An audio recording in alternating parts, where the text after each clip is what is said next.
디모데 전서는 이제 디모데라고 하는 사람에게 쓴 편지가 되겠습니다.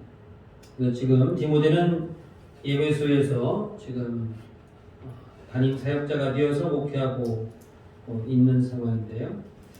에베소 교회를 사도 바울이 이제 세웠으나 이제 사도 바울은 또 전도 여행을 가게 되었고, 그 다음 이제 디모데를 이제 거기에 총 리더자로 이렇게 세우게 되었죠. 그런데 이제 디모데에게는 한 가지 약점이 있습니다. 그것은 나이가 어리다는 것. 그래서 외모가 왜소하고 또 연약하기 때문에 나이 많으신 이제 어른들이 또 교회를 오랫동안 이렇게 관리해 오시던 그런 어른들에게 쉽게 무시를 당하고 인정받지 못하는 그런 경향을 보이게 되었습니다. 그래서 이제 목회에 쉽게 적응하지 못하고 또 성도들이 따라주지 않고 이런저런 이유로 인해서 사도 바울에게 이제 상담과 도움을 요청하게 되었죠. 그때 이제 사도 바울이 거기에 대한 답장으로 써준 것, 그것이 디모데 전서가 되겠습니다. 그러므로 디모데 전서를 통하여 우리가 얻을 수 있는 것은 우리가 신앙생활하면서 또는 믿음 생활하는 데에 어려움을 겪을 때에 우리는 어떻게 할 것인가, 또 인간관계에서 이제 교회 안에 그런 조직체 안에서 우리는 어떤 처신을 해야 될 것인가 라고 하는 지혜를 배우게 될 것입니다. 그래서 이제 그 내용을 좀 잠시 살펴보려고 하는데요. 사도 바울이 사명자로 쓰임받게 된 것은 1절에 보니까 우리 구주 하나님과 우리의 소망이신 그리스도 예수의 명령을 따라 사도가 되었다, 이렇게 말하고 있죠. 다시 말하면 우리 구주 하나님, 또 우리의 소망이신 그리스도 예수로부터 이제 지명을 받게 되었다, 하나님의 명령에 따라 된 것이다, 이렇게 말하고 있습니다. 또 이제 디모데는 어떤 게서 이제 이 믿음의 길, 특별히 이렇게 일꾼으로 쓰임을 받고 있으니까 디모데의 참된 믿음을 보고 사도 바울이 추천하여 세우게 되었죠. 이제 그래서 2절에 보니까 믿음 안에서 참 아들 된 디모데에게 편지한다, 이렇게 사도 바울이 직접 낳은 아들은 아니고 믿음 안에서 영적인 아들이라 이렇게 말할 수 있는데요. 사도 바울의 이제 제자됨을 말하고 있습니다. 그래서 사도 바울이 다른 사람 많이 있는데 그 중에 디모데를 이렇게 지명해서 이렇게 사명자로 부르시게 된 것이죠. 그러니까 사도 바울이 하나님으로부터 쓰임받은 경우하고 디모데가 쓰임받은 경우는 좀 다르죠. 사도 바울은 하나님으로부터 이제 지명을 받았다, 이렇게 명령을 따라 된 것이다, 이렇게 말합니다만 디모데는 이제 개인적으로는 사도 바울에게 이렇게 추천되어서 사명자가 된 것을 볼 수 있습니다. 그러므로 하나님의 쓰임을 받고 하나님의 일꾼이 되고 또 하나님의 축복을 받는 것도 하나님의 명령 그리고 사람들의 추천, 이 두 가지가 다 필요하다고 하는 것을 우리가 보게 됩니다. 하나님이 명령하셨다는 것은 하나님이 명령을 이제 감당할 만하니까 하나님이 명령하신 거예요. 사도 바울의 부족함이 있고 약점이 있습니다. 그래서 사도 바울이 죽는 그날까지 그 약점이 끊임없이 따라다녔죠. 그 좀 후에 우리가 살펴보겠습니다만, 그럼에도 불구하고 하나님은 그 약점을 보지 않고 사도 바울의 강점을 보고 쓰셨어요. 디모데도 역시 마찬가지입니다. 디모데도 추천을 받을 만하니까 추천을 한 것이고 사도 바울이 쓰게 됩니다. 주변 많은 사람들이 디모데를 무시하고 또 이렇게 업신여겼을 때에 디모데에게만 그랬겠습니까? 같이 교회를 세웠던 성도들이 사도 바울에게는 이 부분에 대해서 상의하지 않았을까요? 아마도 상의했을 것입니다. 나이가 너무 어립니다, 이런 얘기 안 했겠냐, 그 얘기입니다. 그럼에도 불구하고 사도 바울이 디모데를 끝까지 고집하는 이유는 디모데가 갖고 있는 강점을 활용하기 위해서 그 약점을 덮어준 것이죠. 그래서 이제 하나님께도 우리가 인정을 받아야 되겠습니다만 사람에게도 인정받아야만 비로소 하나님의 일꾼, 하나님의 백성이 된다고 하는 것을 믿으시기를 바랍니다. 1절에 보니까 그리스도 예수의 사도된 바울 이렇게 말합니다. 이 문장에서 어떤 것이 느껴지나요? 그리스도 예수의 사도된 바울. 사도 바울은 한 번도 예수님에게 배운 적이 없습니다. 사도라고 하는 것은 어떤 사람에게 붙여주나요? 예수님에게 직접 사사를 받은 사람이 사도입니다. 그런데 사도 바울은 한 번도 예수님을 이제 보기는 했을지 몰라도 그 이제 길에서 성전에서 설교하시는 것은 들을 수 있을지 몰라도 예수님을 추종하는 제자는 되지 못했습니다. 그래서 예수님이 돌아가신 이후에 예수 믿는다는 이유로 스데반 집사를 죽이고 예수 믿는 사람들을 쫓아다니면서 옥에 가두고 하는 일들을 하게 된 것이죠. 그러니까 사도 바울은 사도가 될래야 될 수 없는 사람이었어요. 그런데 이제 많은 학자들이 이 부분에 대한 여러 가지 학설이 있습니다만 사도 바울이 사우디아라비아로 이제 한 3년 동안 자취를 감추고 숨어 있었죠. 그때 이제 예수님으로부터 이제 요즘으로 말하면 성령의 역사심을 따라 교육을 받았다 이렇게 추정하기도 합니다만 어쨌든 사도 바울이 말하기는 나는 예수님으로부터 명령받은 자다. 나는 그래서 사도다. 이렇게 이야기를 합니다. 이것이 사도 바울의 가장 큰 여러 가지 약점 중에 한 가지가 되겠습니다. 그런데 그러니까 그것이 약점이니까 쉽게 말하기가 어렵잖아요. 근데 사도 바울이 여기서 이야기합니다. 그리스도 예수의 사도된 바울. 여기서 어떤 것이 느껴지죠?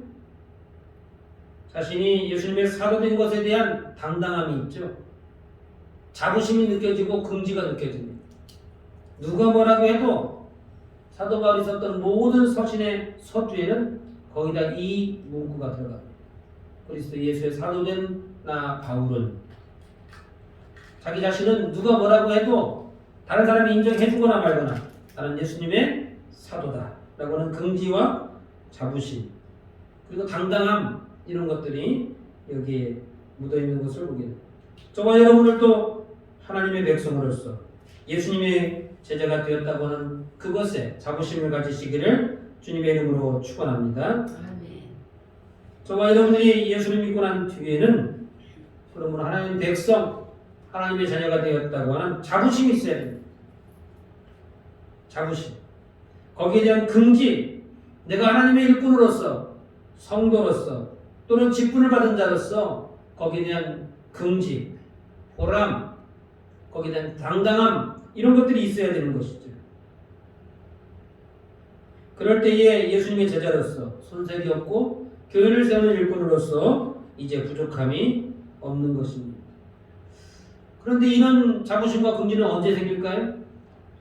사도 바울은 뭐 요즘 말로 말하면 곧 죽어도 자기는 사도래. 그러니까 그 배짱이 어디서 나왔냐? 누가 예수님 따라다니면서 배웠던 12제자를 비롯한 제자들 중에 누가 사도 바울을 본 사람도 없잖아요. 끼워주지도 않았어요. 어디서 듣도 보도 못한 사람이 와가지고 자기는 사도라고 그래요. 도대체 이 당당함은 언제 생기는 것일까? 라고 하는 것이죠. 막 자신이 우겨댄다고 해서 되는 걸까요? 사도 바울은 체험적 신앙을 가지고 있죠. 다메섹 도상에 올라가다가 이제 그때 당시 이름은 사울이니까 사울아 사울아라고 하는 예수님의 음성을 듣게 됩니다. 강력한 빛을 이제 맞이하게 돼요. 주변 사람들은 아무 소리도 못 들었다고 하는 사람도 있고 그 중에 어떤 사람은 천둥 소리가 들렸다라고 하는 사람도 있었습니다만 그렇게 예수님의 부르심을 받고 이제 그 다메섹에 들어가 있을 때 아나니아라고 하는 여선지자가 와서 기도해줘가지고 이제 보이지 않던 눈이 보이게 되었습니다. 눈에 비늘 같은 것이 떨어지면서 이제 눈을 보게 되었다. 사도 바울은 이제 체험적 신앙을 가지고 있는데 말씀이 아예 없는 것은 아니고 성경에 대해서 잘 알고 있습니다만 잘못 해석하고 있었던 것이죠. 예수님에 대해서 인정하지 않으려고 했던 그런 부분이 있었습니다만 그 체험적 신앙을 통하여 그 말씀에 대한 깨달음이 확연히 달라지게 되었습니다. 그래서 사도 바울은 체험적 신앙, 말씀에 기초한 체험적 신앙에서부터 이 자부심과 긍지가 생기게 된 겁니다. 그래서 그 뒤로부터 말씀을 연구해 보니까 진짜 그러더라는 것이죠. 그래서 체험적 신앙으로 끝나는 사람들이 많이 있습니다만 그 체험적 신앙이 그것으로 끝나지 않고 자부심으로 바뀌어지려면 말씀에 대한 확신이 있어야 됩니다. 그래서 사도 바울이 3년간 그 말씀을 깊이 연구하고 비로소 이제 복음을 전하는 일에 이제 쓰임을 받게 됩니다. 디모데는 어떨까요?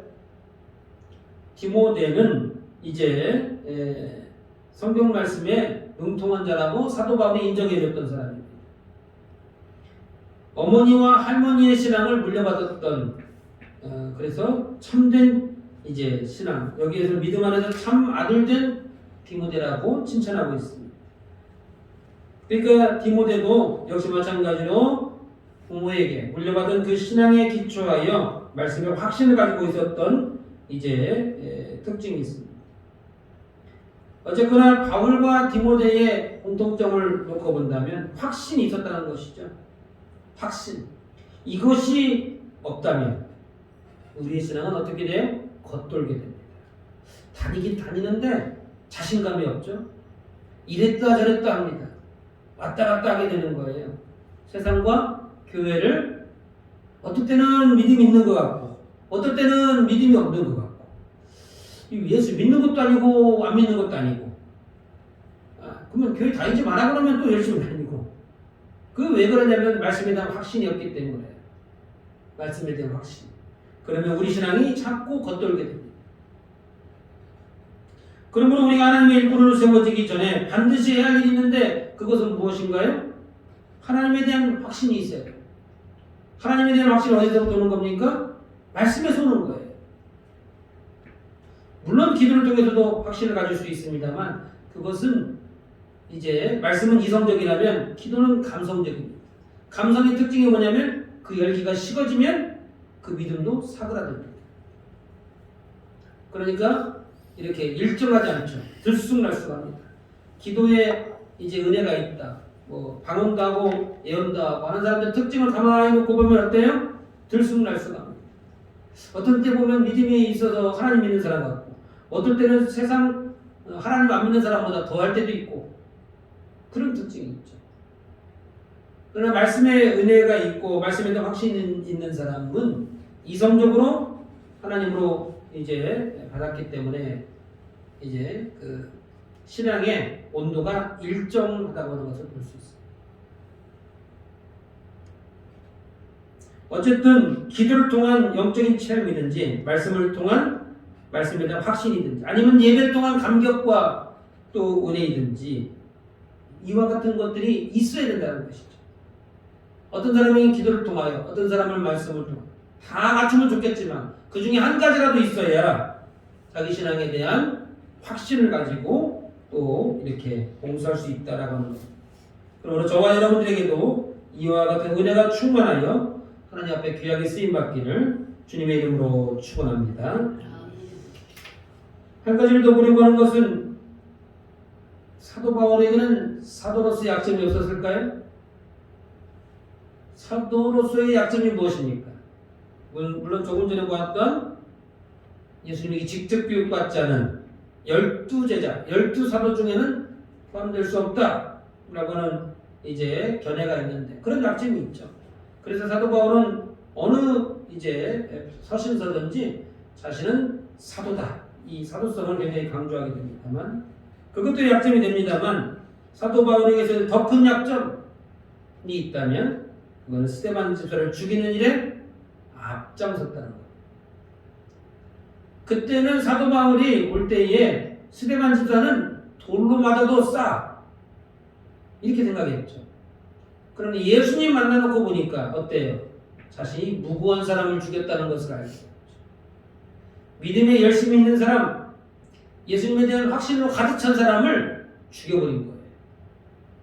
이것이 일생을 이제 쫓아다니면서 괴로움으로 이제 되었습니다. 그래서 많은 사람들이 사도 바울을 사도로 인정하지 않았습니다. 그런데 하나님은 왜 사도 바울, 이런 약점이 있는 사람을 쓰셨습니까? 사도 바울에게는 열정이 있었어요. 진리가 아니라면 말씀대로 그는 돌로 쳐 죽여야 된다 라고 하는, 그것이 열정이 잘못된 열심이라도 잘못된 열정이라도 있었다는 거예요. 말씀에 차가 없던지 더웁던지, 미지근하지 말고 차갑던지 더웁던지 하라고 하잖아요. 사도 바울 같은 경우는 뜨거웠긴 뜨거운데 그것이 잘못된 열정, 잘못된 믿음에서 출발한 것은 사실입니다만, 하나님이 사도 바울을 쓰시는 그것은 뭐냐면 열정입니다. 그러니까 사도 바울이 전도여행을 멈추지 않고 끊임없이 전도하는 그 열정, 교회를 세우고 제자를 양성하고 가르치는 그 끊임없는 열정 속에서 이제 생을 마감하게 됩니다. 디모데의 약점은 무엇입니까? 성경은 많이 알고 믿음이 출중한 걸 알겠는데 나이가 어려서 경험과 노하우가 없습니다. 나이가 어리다는 것이 썩 기분 나쁜 게 아니고, 이렇게 목회를 하는데 이제 젊은 이제 뭐 한 20대 그런 이제 뭐라고 해야 되나요? 조금 우리식으로 표현하면 애송이 같이 해야 된다는 것이 어른으로서는 자존심 상한 일이 될 수 있죠. 그래서 어른들을 이끌어갈 만한 강력한 리더십이 부족한 것, 성품이 유약한 것, 그래서 혼자 해결하지 못하고 사도 바울에게 이거 어떻게 해야 돼요? 이렇게 물어봐야 되는 그런 약점이 있었습니다. 그런데 그가 에베소 교회의 단임 목회자가 될 수 있었던 이유가 무엇인가요? 그것은 이제 경험과 노하우, 강력한 리더십은 없지만 말씀에 대한 사모하는 열정이 있었어요. 그래서 사도 바울에게도 인정받을 만한 그만한 이제 성경에 대한 지식을 가지고 있었던 것. 어머니와 할머니로부터 물려받은 믿음의 유산을 잘 계승하고 발전시켰던 그런 강점이 있었습니다. 그러니까 약점이 있지만 그 강점을 보고 쓰는 거예요. 완벽한 사람은 없기 때문에 그런 것이죠. 하나님의 일꾼을 세우는 기준이 무엇인가요?